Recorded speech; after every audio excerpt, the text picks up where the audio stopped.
একটা মেয়ে সংসার জীবনে সবচেয়ে বেশি সুখী হয় তার স্বামীর ঘরে। যে মেয়েটা তার স্বামীর না বলা কথাগুলো যত বেশি বুঝবে তত বেশি সে সেই সংসারটাতেই সুখী হবে। বিবাহিত নারীদের মধ্যে দুইটা লক্ষণ দেখলে বুঝতে হবে সে অন্য পুরুষে আসক্ত। এক, যে নারী তার স্বামীর ভালোবাসা পাওয়ার পরেও তার স্বামীর ভালোবাসা তার কাছে ভালো লাগে না। আর দুই স্বামীর ভালো কথাতেও সেই নারী সবসময় জ্বলে ওঠে। একটা চরিত্রবান পুরুষ সারা জীবন চাকরানির সাথে সংসার করেও নিজের জীবনটা পার করে দিতে পারে, কিন্তু 12 ঘাটের পানি খাওয়া নারীরা ঘরে কোটিপতি স্বামী থাকলেও সন্তুষ্ট হয় না।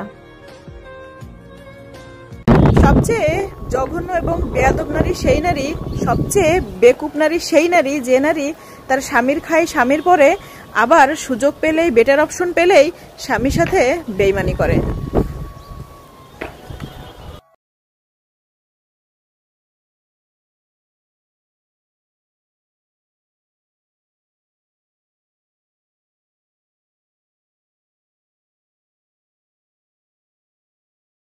যে নারী তার স্বামীর হাসি, সুখ, শান্তি, ভালো লাগা, ভালোবাসা এগুলো কেড়ে নেয়, তাকে দুঃখের সাগরে ভাসিয়ে দেয়, সেই নারীর সমস্ত সুখ, সমস্ত শান্তি, সমস্ত হাসি আল্লাহ পাক নিজ হাতে কেড়ে নেবেন।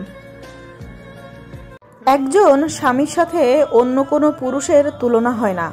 একজন স্বামীর সাথে অন্য কোনো পুরুষের তুলনা হয় না। সেই পুরুষ যতই সুন্দর হোক না কেন, আর সেই পুরুষের যতই টাকা পয়সা থাকুক না কেন।